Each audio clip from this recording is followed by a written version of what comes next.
Nag-utos na mga kababayan si DOJ Secretary Boying Rimulya sa kanyang mga tauhan na imbestigahan si Pantaleon Alvarez. Ayan mga kababayan. Ito yung sinasabi natin sa unang video natin mga kababayan. After na marinig po natin yung peste rally na I think kailangang tingnan ito ng DOJ at saka ng Congress, ng Ethics Committee. Ayon, nag-react na rin po yung nagbabagang mga balita at pagtalakay sa mga isyu ng lipunan. Pulsa, opinyon, banat at paglalantad sa katotohanan. Pulsa, what you see is what you get. You decide.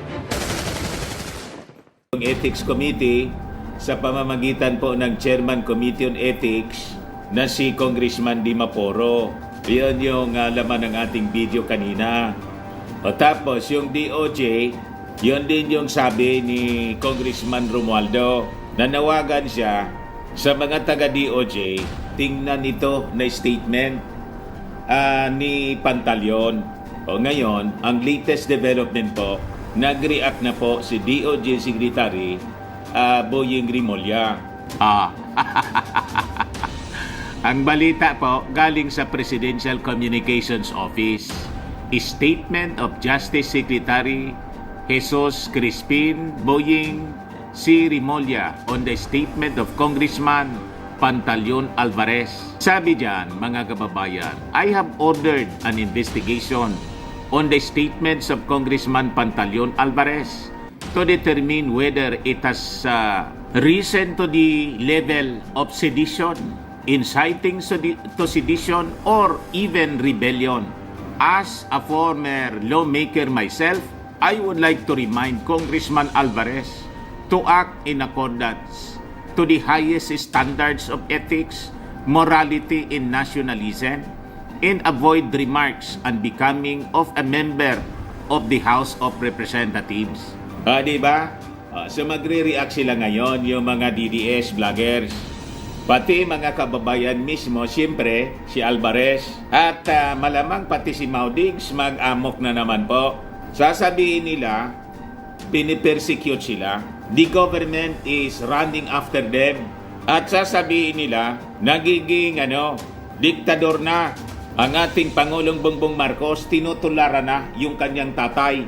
Siyempre, ang ituturo diyan yung ating Pangulong Bongbong Marcos kasi po, ang Justice Secretary is Secretary, ang isang cabinet member po, tulad ng Justice Secretary and other secretaries, ang tawag niyan, the other self, alter ego ng ating Pangulo. So, hindi man siya mag-act without the authority or go signal ng ating Pangulong Bongbong Marcos. So, ang ibig sabihin, napuno na. Sabi ko sa inyo mga kababayan na yung tigre po ng Norte nag-tiger look pa lang po. Hindi sila makuha sa tingin. Di ba? Nagta-tiger look pa lang yung ating Pangulong Bongbong Marcos sana. Ipinipiko na nila po. Ayaw tantanan. Ayon, nanakmal na po. O di ba? Huwag kasi ninyong ibubuyo yung tigre ng Norte. Ganun ang natura ng tigre po. Kung natitingnan ko muna niyan, tiger look muna siya. Pag hindi ka nakuha sa tingin, ayon, diretso sakmal. Ito na po, nanakmal na po ang tigre ng Norte.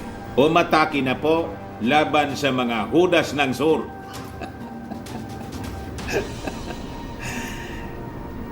Inuubos ninyo yung pasensya ng tao. Inaboso ninyo yung kabaitan ng ating Pangulong. BBM. BBM. Sundalo po yung ating Pangulong Bongbong. Di ba ganun ang ugali ng isang sundalo? Titingnan ko muna niyan. Dapat marunong kang magbasa, bumasa ng tingin. Hindi kayo madala sa tingin. Yung ating Pangulo nang lumarga papuntang Amerika, Nag-iwan siya po ng matigas na pananalita. Ang sabi niya, I am horrified, anya, with the idea na nakipag-compromise agreement, mga kababayan, si Mau Diggs. Hindi yata ninyo na-gets. Matigas na po yon na paninindigan ng ating Pangulong Bongbong Marcos. At siya po lumarga papuntang Amerika for the trilateral meeting. Ina-assure na siya po ng kanyang kausap na si President Joe Biden. At saka, ang Japanese Prime Minister, nag-announce sila, we stand as one, anya. Ayun, hindi pa magets ng mga pro-China. So, ito na ngayon mga kababayan. Bumuelta na po ang ating administrasyon dito sa mga mayayabang na maisog leaders. Iyan ang pinagsisigawan nila po. Mga maisog leaders daw po sila. O ngayon, ipakita ninyo ang tapang ninyo. Haharap kayo ganyan sa patong-patong na kaso.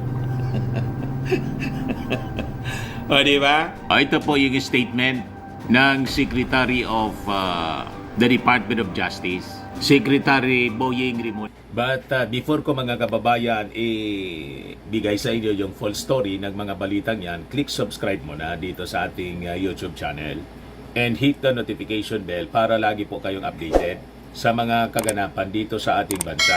Like and share na rin po ninyo ng ating video. At huwag na rin po ninyo na skip yung ating mga commercial ads para tuloy-tuloy lang ang pag-unlad ng bagong Pilipinas. Sa mga naganap ng malinis and spacious fitness gym, pumunta na lang po kayo sa aming Colossal Fitness Gym. We also offer Grab car rental with our brand new 2023 model ng Toyota Innova. We also accept booking for those who are planning to travel via PAL, Cebu Pacific and other airline companies, local and international, and Meralco Bills, Aleco Bills, PLDT, etc. Ang Colossal Fitness Gym is located at 3rd floor Security Bank Building, Lanco Business Park, Legazpi City, Albay. For inquiries, look for Gilon Maravillas, contact number 0966-802-0949. Lagi na pong matao sa amin. Na-set up na rin yung aming mga bagong gym equipments. May treadmill na rin po kami. Ito naman po yung bago naming product na binibenta online. Eye Glow Serum, whitening po siya. Tingnan ninyo yung epekto sa aking anak na architect before and now. Yung mga inquiries po ninyo, dumiretso na lang kayo sa kanyang Facebook account, Riz Maravillas. Ito naman po, Firmax Firming and Lifting Cream, pinapahid po sa mga pulses and affected area. Mainam po siya sa mga pains, mga paninigas na mga kaso-kasuan. Pinapahid-pahid lang po siya sa mga pulses. Ito naman po, Automax Radiant Serum. Sa mukha naman yung application. Anti-aging po siya. You will look 10 years younger than your age. Sa mga cancer patients naman po, baka lang gusto ninyo itong itry. Ningxia Red Mix Fruit Drink. Hindi man po siya gamot, food supplement siya. Kaya lang, gawa siya mga kababayan sa goji berry. Yung goji berry may anti-cancer properties. Yung mga inquiries po ninyo, dumiretso na lang kayo sa aming messenger sa Facebook para masagot namin agad. Ayos pa? Ayos na ayos niya, Mr. Maravillas. Malamang nga niya, Mr. Maravillas, pag na-file na yung kaso sa husgado, mag-ala Bantag, Tebes, and Pacquiao. Magsipagtago na, mga kababayan, malamang yan po ang direksyon. Lahat na sila magiging fugitive from justice. Mga pugante, sabi nga ng ganyang kasamang si Congressman Paulo Ortega ng La Union. Ito daw po si Alvarez, hindi na nagpapakita sa Congress.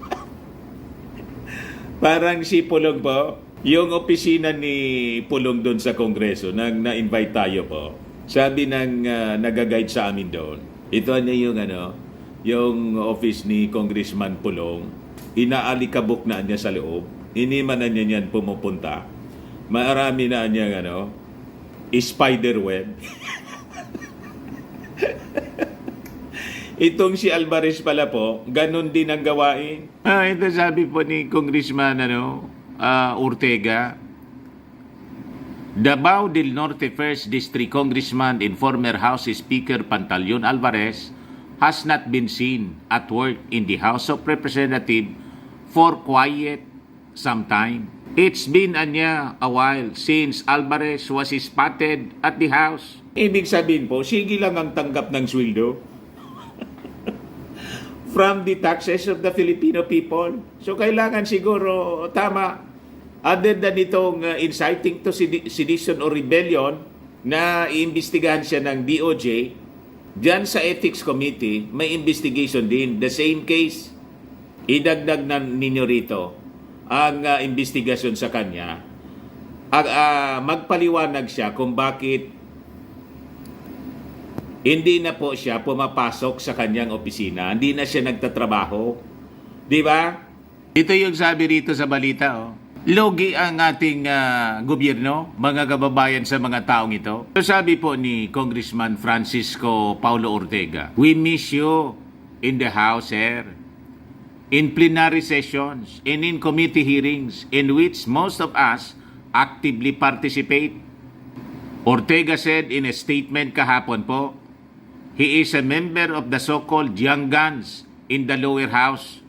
Ortega says while Alvarez has the right to exercise his freedom of speech and do what he wishes, provided these are within the bounds of law, he is duty-bound as well to perform his task as member of Congress. Tingnan ninyo, review ninyo po yung House rules. Kung ito ba ay pwedeng mag-ground other than yung mga utterances niya na seditious po. Kung ito ba ay kasama sa ground para siya ma-expel as member of Congress. Kasi lugi po yung gobyerno. Di ba? Magsisweldo tayo from the taxes of the Filipino people. Unfair po sa ibang mga congressmen pati. Yung ibang mga congressmen nagtatrabaho ng maayos. Pagkatapos ito, laging absent, hindi na pumupunta sa opisina, hindi na nagpa-participate, nandun lang lagi siguro sa kanilang lugar. Tama ba yon? So kung this constitute violations sa rules ng Congress, ano yung penalty ba? Suspension ba o expulsion as member of Congress? Kasi ayaw nang magtrabaho po.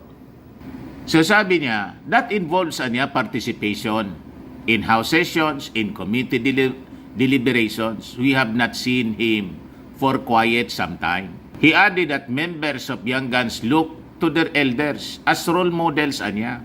And their presence in the House during plenary sessions is very much so as they learn from their experiences. Kita mo, pinangaralan na siya, senior member siya, mga kababayan ng Congress, pinangaralan na siya ng mga baguhan. Baliktad po. So isama po ninyo sa investigasyon kung wala kayong rule na ganon, idagdag ninyo ito. Hindi po pwede yung ganyang mga gawain po. Logi ang ating mga mamamayang Filipino na hindi man nagtatrabaho, nagsisweldo. Di ba? In words, nagsisweldo siya sa ating gobyerno, hindi na nga magtrabaho as member of Congress, namimirwisyo pa sa mga nagtatrabaho na opisyal ng gobyerno tulad ng ating Pangulong Bongbong Marcos na gusto niyang papag-resignin. At saka, nanggagatong pa siya, gusto pa niyang idamay yung military. Ginanggatungan niya na mag-rebel, mag-alsa, magkudita laban sa ating Pangulong Bongbong Marcos. Yun ang ginawa nila po doon, mga kababayan sa Peste Rally. Ito yung unang panawagan po. Si Congressman Jordan Jesus Romualdo ng Camiguin. Pinapaimbestigahan po sa DOJ. O ngayon, nagpalabas na ng statement, official statement ng DOJ. Nag-utos na po si Remulla, DOJ Secretary Boying Remulla, na imbestigahan po itong si Alvarez. Kasuhan ninyo po agad, sampaan po ninyo ng patong-patong na kaso para tumanda po Hindi sila tumulad dito sa aming mga congressmen sa Albay na kahit noong eleksyon po ay nasa kabilang bakod sila. Pero ngayon po, all out yung kanilang support sa ating Pangulong Bongbong Marcos at saka sa ating speaker. Sino yan, Mr. Maravillas? Ito po, yung aming congressman dito sa 3rd District of Albay, Didi Cabredo. Ano yung tinuturo ni Congressman Didi? Patrabaho po, 886 million infra projects to benefit thousands of Albay villagers. Nag-message sa akin ngayon. Pinapakita niya yung mga projects dito, mga kababayan, na nakuha niya sa ating administrasyon, sa ating Pangulong Bongbong Marcos. Ano? O, di ba? Ngayon yung aming congressman dito sa Albay, si kaibigan ko siya, personal friend ko, Fernando Didi Cabredo, 3rd District of Albay. O sabi diyan, thousands of villagers in the towns of Ginobatan, Owas, Pulangi, in the city of Ligao, all in the province of Albay, are set to benefit from 866 million pesos worth of infrastructure projects set to start construction this April. Albay 3rd District Representative Fernando Cabredo on Monday thanked and commended President Ferdinand Romualdez Marcos Jr. for prioritizing the implementation of the projects along the Maharlika Highway Road sections that will provide convenience to the public in going to and from various destinations not only within the province and region but also in Visayas in Mindanao. Daanan kasi siya po, Maharlika Highway po, yung ipinangalan dito, yung from Metro Manila to Bicol Region, o Maharlika Highway po siya, to Albay, Legazpi, Sorsogon. So, ang magkikinabang po, the whole, Bicol Region, the whole Bicol Region, the whole of Albay, Sorsogon, pati yung mga taga-Visayas, kasi dumadaan po dito, mga kababayan, yung mga bases through Daroro. In a phone interview, Cabredo said, the 866 million would fund a total of 15 projects that were included in the Department of Public Works and Highways Annual Infrastructure Program and funded under the General Appropriations Act of 2024. I am grateful, Anya, for the continued support of President Ferdinand Bongbong Marcos, House Speaker Martin Romualdez, and DPWH Secretary Manny Bunuan.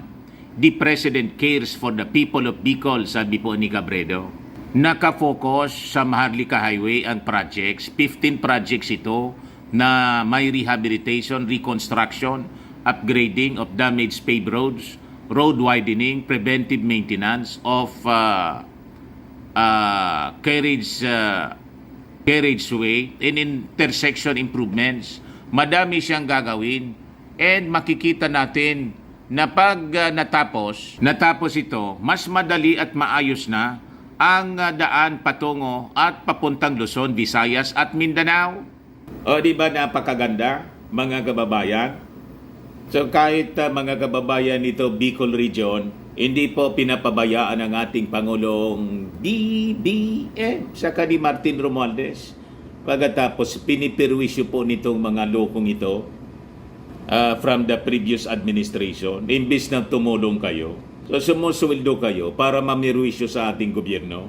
Tularan ninyo itong aming mga buting congressmen sa Bicol, dito sa Albay, na kahit nung eleksyon po, ibang kandidato yung sinuport nila. Nire-respeto nila yung desisyon ng ating mga mamamayang Filipino. Di ba? Ang nakaupo na yung ating Pangulong Bongbong Marcos, nandyan si Speaker, ay hindi naman po sila nagpapabaya. And in fact, wala sila mga kababayan na tinitingnan sa politika. Si Inday nga, buong pamilya, inaaway na yung ating Pangulong Bongbong Marcos. Pero tingnan ninyo, hindi pa tinatanggal as DepEd Secretary.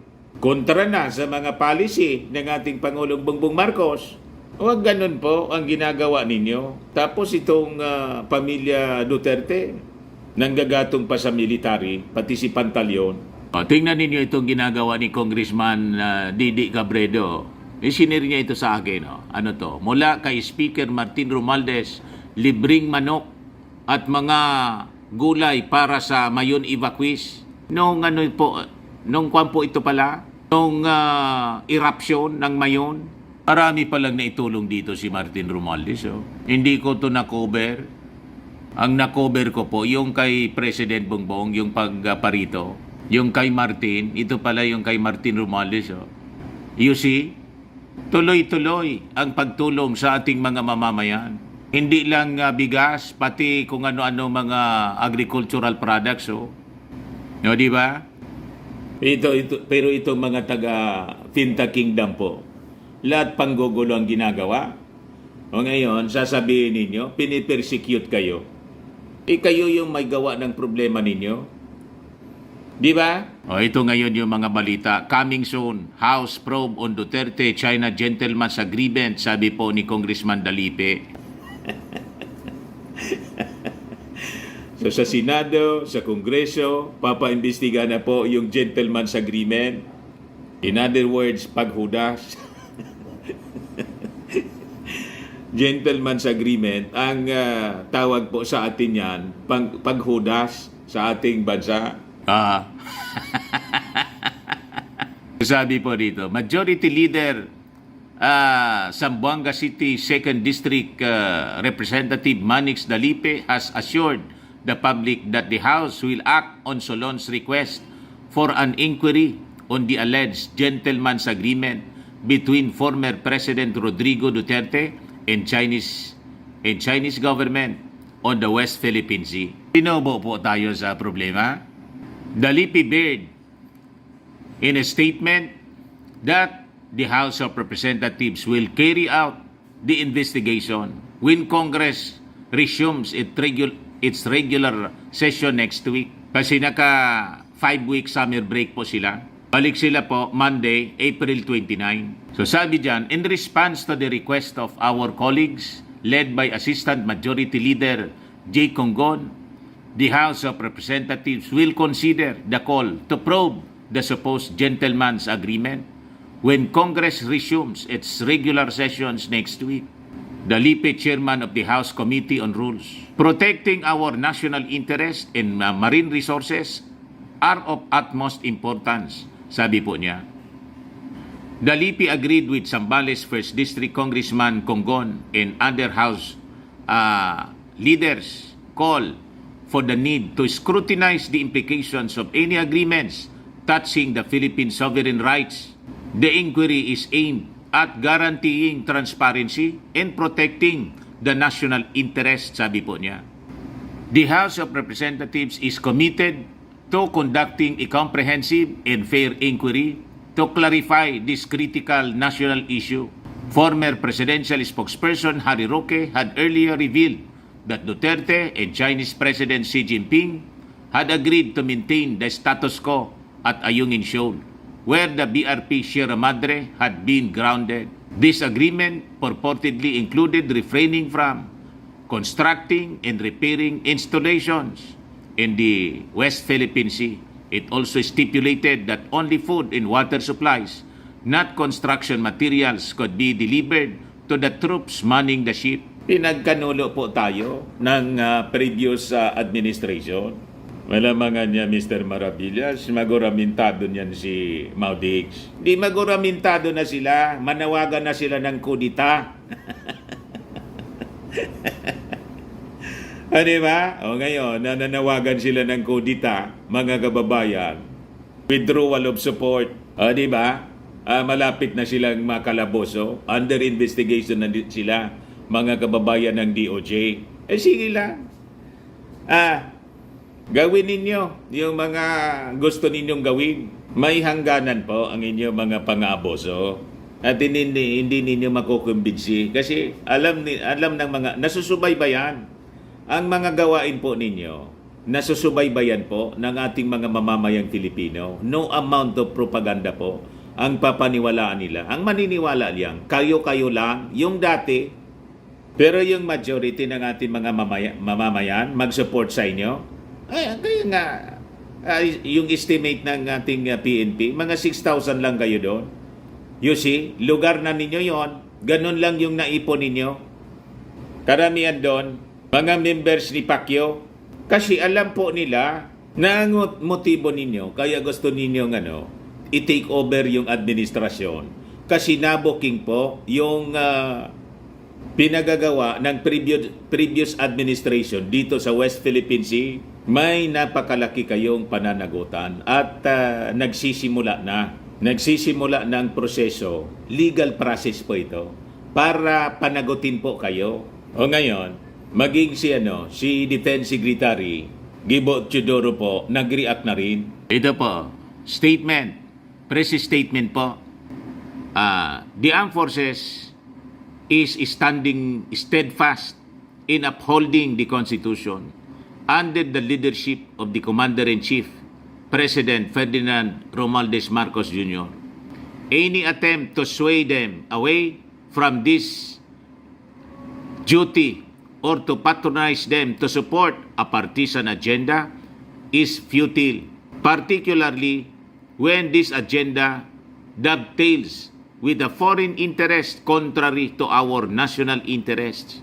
Calls for them to withdraw support will not amount to anything but to a possible criminal investigation. Yan po ang pinalabas ngayon ng statement ni Gibo Teodoro, Secretary, Department of National Defense. So, suportado mga kababayan ng Defense Chief yung isasagawang investigasyon ng DOJ. At sigurado tayo na ito'y may basbas ng ating Pangulong Bongbong Marcos. So paghahabulin na kayo para papanagutin kayo sa batas yung attempt ninyo to overthrow this administration will be nipped in the bud. Na-underestimate ninyo ang pinaniwala kasi ninyo yung inyong mga sarili na ang ating Pangulong Bongbong Marcos kasi mabait is a weak leader. Hindi po yan totoo. Walang sundalo po at walang Marcos na weak. President Bongbong Marcos is a strong leader. Nagparapaniwala kasi kayo doon sa isang vlogger na ang tawag sa ating Pangulong Bongbong Marcos, kuting. I-disgruntled po yun. Naniwala kayo doon? Ang ating Pangulong Bongbong Marcos ay tigre. O ngayon, di bigla kayong sinakmal ng tigre ng norte. Ano kayo ngayon? Sasabihin ninyo, sinusundan ng ating Pangulong Bongbong Marcos yung kanyang tatay. Kung sinusundan ng ating Pangulong Marcos ang kanyang tatay, di ang ibig sabihin noon, di ba ang tawag kay dating Pangulong Ferdinand Hidralin Marcos, strong leader, strong man. O di mali kayo sa pag-underestimate kay President Bongbong Marcos na weak leader.